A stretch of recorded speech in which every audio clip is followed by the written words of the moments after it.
Hello fellow readers, book lovers, and whoever else is watching. I'm Emily at Midnight. Welcome to my channel, and welcome to my guest. Hello, I'm Emma. My new YouTube channel is Read the World, which you all should go and watch. You definitely should. She's been on my channel before, and she's very cool, and now she has her own channel, which is great, and you just lost the puff to your microphone. That's okay. So yes, go look up Read the World. I'll put her in that corner of the video and also in the description. But also, I am visiting her right now. We are in Minnesota. While in Minnesota, we have done a bookstore crawl, which was very fun. Emma is showing me around. All across the Twin Cities. We covered Minneapolis, we covered St. Paul. Yes, so we went to 8 bookstores yesterday. So I want to show you the bookstores that we went to. And I'll be tagging all of these bookstores in any way that I can in the description. I might just have to put a link to their website, but hopefully I can tag them as well on social media. So you'll be able to find these bookstores. They're very cool. The first bookstore that we went to is called Birchbark Books, which is Indigenous owned. Yeah, it was started by Louise Erdrich, who is a heavily lauded, multiple award-winning Native American author here in the Twin Cities. I haven't read anything from yet, but now I know who she is. And while we were there, I found a couple of great finds. I got We Are the Water Protectors. We Are the Water Protectors is a book that I heard about, I think 2 years ago, and I really, really liked it. It's about this little girl. I've already read it, but I wanted to own it.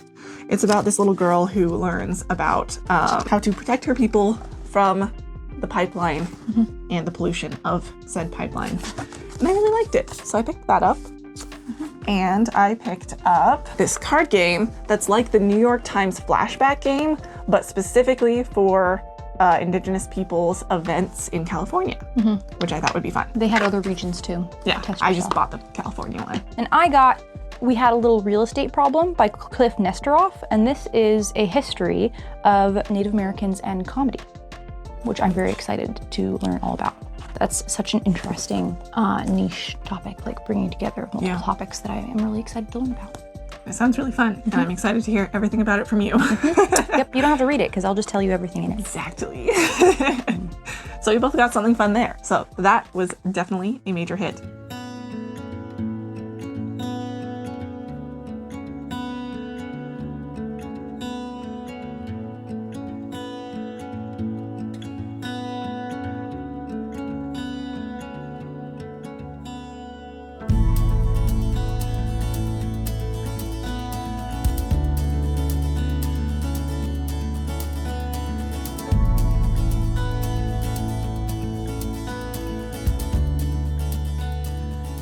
The next bookstore that we went to was Once Upon a Crime. And that was a very, very cute bookstore in the basement of an apartment building, which was unexpected. It was really cool. And it it was filled with all sorts of mystery books, organized by region, organized by like cozy mysteries, organized by authors. There were a whole bunch of different ways you could shop the store, which was fun. Yeah, I didn't buy anything there, but I kind of wish I had. Yeah. Yeah. Well, I already bought too many things. So it was best that I did not, but they had a really good selection of everything mystery and crime. Yeah, which was fun. I was impressed.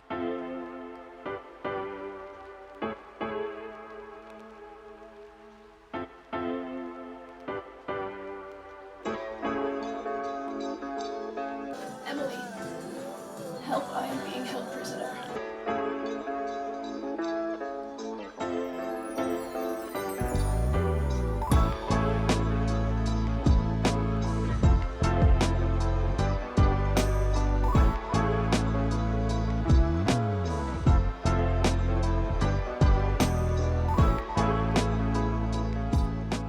Then we went to Boneshaker Books, which, how would you describe Boneshaker Books? A very like indie, progressive, DIY, handmade sort of stuff. Mostly zines. More zines than books, probably. Yeah. Which was surprising, is the selection was not as wide as I had hoped, but it was still a very fun bookstore. I liked the way that they organized really things. Unique. Yeah, had its own unique vibe, and we both got some zines from there. I bought this zine, which is about the history of the twist, the dance. I also got these free ones. We've got Penn Butch Blues, and I got Slave Patrols and Civil Servants. And then I got a couple of free zines as well. I didn't end up buying a zine. There wasn't one on the for sale shelf that I was as interested in. But I got Subversive Anarchy, Past and Present, which I think is an interesting concept to read about and consider. I think pushback on all sides of society is valuable to make us think. Would you consider yourself an anarchist, Emily? No, I would not. But I think there's value to everyone who wants to challenge a system to make us all think about the system. So that was Boneshaker Books.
Next, we went to Moon Palace Books, which I think was your favorite. It was my favorite bookstore to go to. I thought that it had a good combination of general popular books and kind of more interesting niche books that I hadn't seen before. And like their selection of gifts was right up my alley. I love a gift shop. Well, there were so many good love a gift stationery shop. items. Many good stationery. I think these were cute, kind of quirky, just totally up my alley. Yeah, I got one thing there, and it was a sticker. Because look at it. Oh, it's not gonna, I got that. It's so cute, it's a sticker, and I love it. And then I got a zine called Nick Cage is Cool and You Guys Are Just Jealous, which I'm really excited about. It's very beautiful, beautifully done. It's very well made. Even the paper is very high quality. Yep, it's really sweet. It was only $8. That's such a bargain. Yeah, so that was definitely a hit. They had a really, really good selection. I mean, it was definitely more fiction forward. But they had some good nonfiction. They had nonfiction. But it was just, it was very big, it was open, it was inviting. There was good chatter all around. It was bopping. There were so many people there. It was a good time. They had a good children's section. Yeah.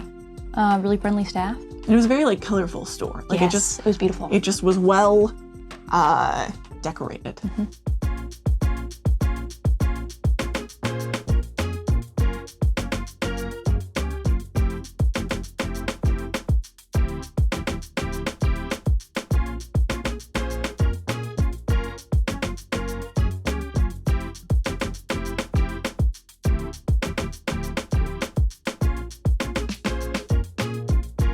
Oh, that's so cool looking. This is the prettiest sprayed edge I have ever seen.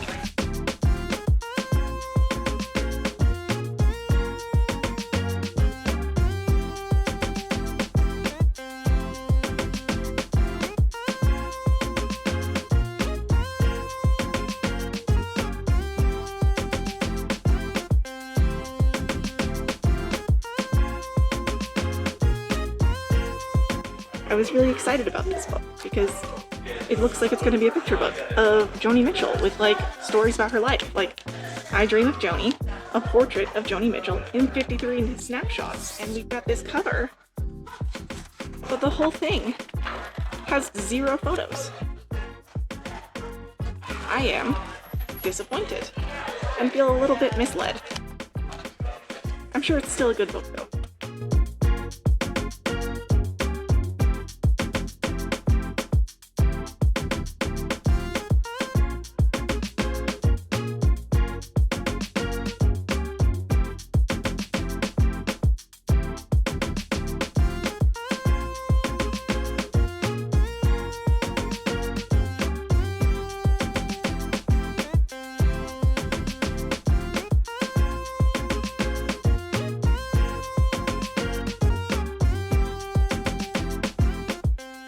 Then we went across the street to Uncle Hugo's Sci-fi bookstore. Yes. Yeah, which is everything that you imagine like a strange, magical indie bookstore to be. It's just like piles and piles of books. It's everywhere. There are so many books, it's overwhelming, and that can be either a good thing or a bad thing, depending on your mood, you know? Because like, if you're going there hoping to peruse, this could be great because there's literally everything that's ever existed in there. There are stacks of boxes full of books, of like used trade paperback books, and they're organized, like they're by alphabet, so you can actually find things. But if you're looking for a specific thing, I could see this bookstore being very, very useful.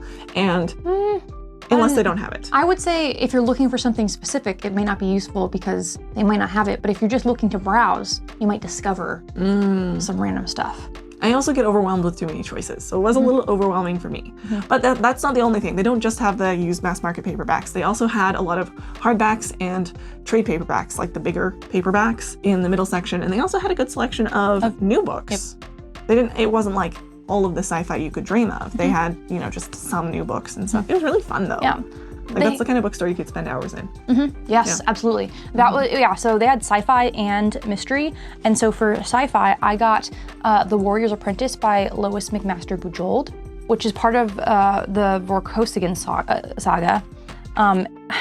The Vorkosigan saga I haven't actually started, but there's a lot of books in it, and you can kind of read it in different orders, like depending on what you want to do. The Discworld.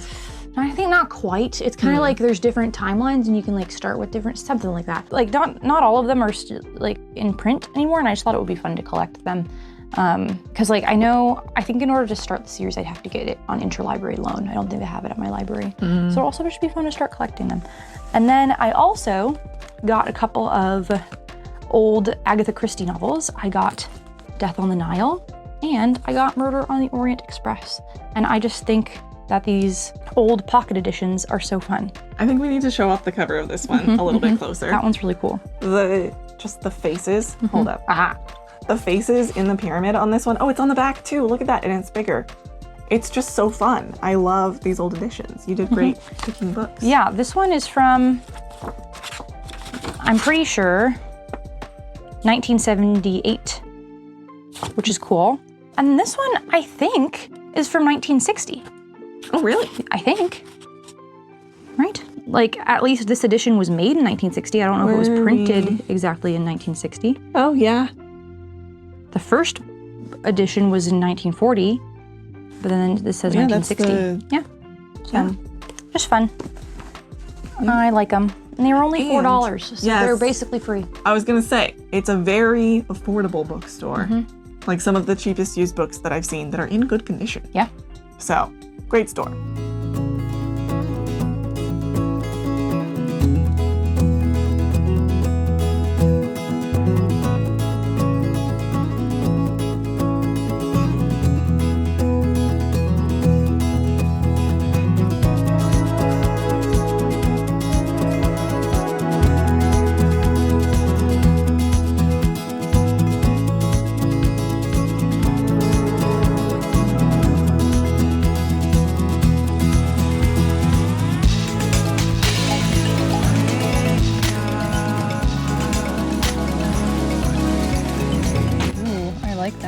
Creepy.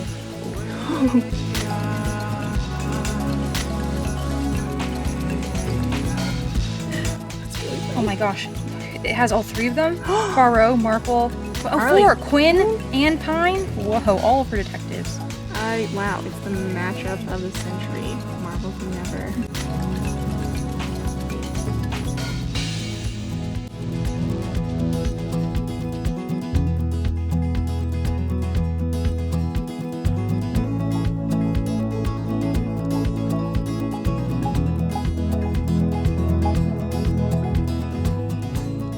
Next, we went to Tropes and Trifles, which was so fun. Oh my gosh. It's this adorable boutique romance bookstore. It's quite the experience. It's very inclusive of all of the romance. Every possible romance you could ever imagine. They had romantasy. They had paranormal romance. They had sci-fi romance. They had dark romance. They had erotica. They had contemporary romance. I don't know why I'm listing everything. They have everything. Romance. They have everything. Historical romance. Everything you can imagine was there.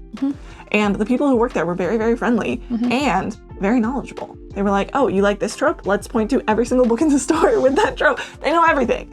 So that was really fun. I got some things there. I picked up, you know I love Becky Albertalli, and I have yet to read Simon versus the Homo sapiens. Agenda. I forgot about the agenda part. And so I'm very excited to read this one. It is the beginning of the Simon verse, and somehow I have avoided it on accident. So I have this now. And then I also picked up Not for the Faint of Heart, which is by the same author as Gwen and Art Are Not in Love, which I adored. And so I trust this author. Romance can be tricky when it comes to buying romance because either you will love the book or you'll really not like, at least for me, I will really not like the book. Yeah, I feel like I don't really read a lot of mediocre romances. I either love it or I hate it. Yeah, exactly. And so I didn't want to just buy a book that I hadn't heard of by an author I hadn't heard of, just in case I didn't like it. I want to know I like the book before I buy it a lot of the time. So I picked authors that I know and trust. They also have a good selection of stickers and pins there, which I feel like is worth pointing out. Yes, they had some excellent stickers. There were a lot of really cute stickers. Yeah. So it was Tropes and Trifles, but apparently they get a lot of different combinations of things. So if you think it's Tropes and Truffles, Truffles and Tripes, or Tropes and Tripes, then you'd be forgiven because it's confusing. Troops and Triples. Tropes and Trifles.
All right, next we went to Other Skies Weird Fiction. And This was next level. this was the best experience that we had. Is it the best bookstore? That's questionable because it depends on what you're looking for. But the experience, absolutely supreme. S tier. It was the best thing I've ever done. It was so great. You'll see the footage, but you walk in and see an open casket full of rare books. And you look across the room and there is another open casket of rare books. And partway into our time there, the guy who runs the store stepped over to an organ. An electric organ. An electric organ that was hooked to the sound system. And Can you imagine just like a pipe organ that like takes up half the store? And it's just that guy, like, while you're perusing. that would be really loud. Yeah. Like the books are shaking on their shelves. No, but it was like you were inside the music. It wasn't a pipe organ, so it wasn't that loud, but it was around us. And he was going crazy. Like, he is incredible at It was really organ good. music. He was writing, I don't know if he wrote it, he was arranging music that you would listen to while reading a horror book. So it was like a soundtrack of a horror film in the best way possible, all around you while you're perusing the books. It was so great.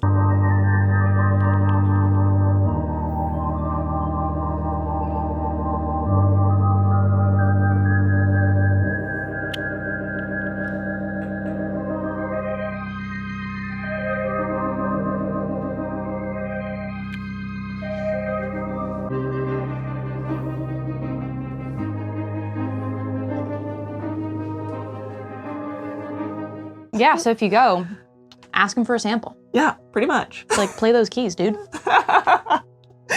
It was just, wow. Like, the decor was on point, but then we had that sound. It was so good. But as for the books, it was mostly used rare books. Of the sci-fi and horror variety, specifically. Yeah, specifically those. He did also have some good used trade paperback books that were in pristine condition, even better than the last store that we went to with used books. Yeah. And I picked up quite a few things. I'm a big fan of Sci-fi and Orson Scott Card's Ender's Game. And I discovered, this is incredible. Look at this. Look at it. Just look at it. It's like classic 1980s 80s sci-fi with a worm. This could be us, but you playing.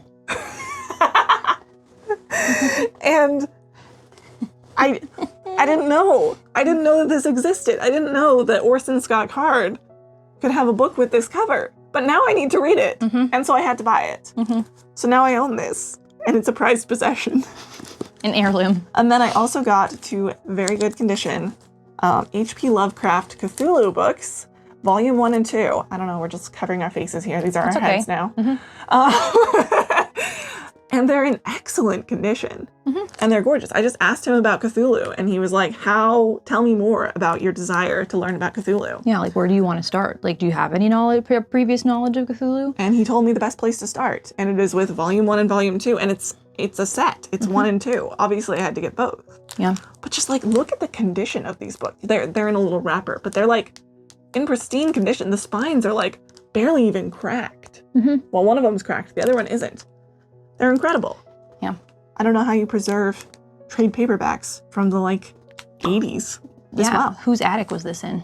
Exactly. And the guy was just really cool and knew a whole bunch of things and showed us a whole bunch of like rare books. I was really impressed that he showed you just other things that you might think are cool, even though you'd already like made your purchases. He wasn't trying to sell you on more stuff. He wasn't trying to sell me a $600 book. He just wanted to show it to me. He wanted to show you the $600 book and be like, if you like Orson Scott Card, look at this thing that I have. Isn't this cool? And you're like, that is very cool.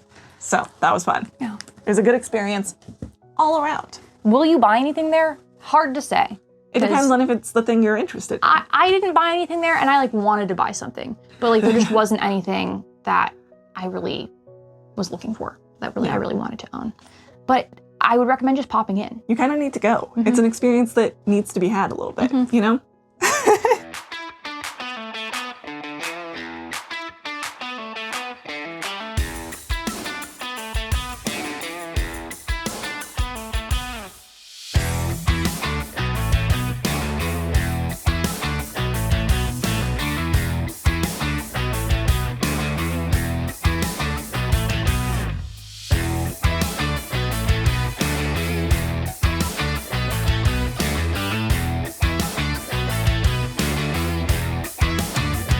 Okay, and then our very last bookstore that we went to was Subtext, which was definitely literature heavy in like the like nonfiction and lit fic side of things when it came to their selection. But it was very broad. And it felt like the sort of bookstore that like the main character in a coming of age small town girl goes to the big cities bookstore like that she would hang out in, you know? Like comfy couches, packed full of books, small, cozy. Very quiet. You're really quiet. A little too quiet. There were other people in there. We weren't just all whispering like it was a library. No one was talking. But yeah, no, it was very like cozy inside. There were so many couches in like a reasonably sized store. Like it wasn't massive, but there were a lot of couches. Yeah. But still a big selection. Yeah. It was nice, and it's in a really good location in downtown St. Paul. There's a lot of stuff around it. Including a candy store, which we went to. And I also got a book there, the Taiwan Travelogue, because you know me, I love Taiwan. And it's about a Japanese woman who goes to Taiwan and kind of interacts with I haven't read it yet, but interacts with some of the power struggles that exist between Japan and Taiwan as like a cultural hand-me-down from World War II. Okay. I'm interested. I might want to borrow that from you. You can borrow it.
It was a fun day.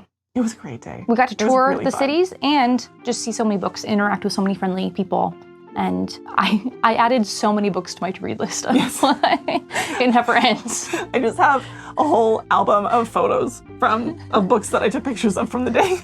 So if you go to the indie bookstores of a city, it's a very interesting way to experience the various bookish subcultures of the city. It gives you the vibe. Yeah, Of the city. especially if you go to many, it gives you a very well-encompassed, A cross-section of the vibe. yes, a cross-section of the vibe, exactly. And it was very fun. Yeah. And we got so many books. It was a great book haul. You got a lot of books. I got way more books than you did. And with that, we say, have a wonderful day, treat people with respect, and pick up a book.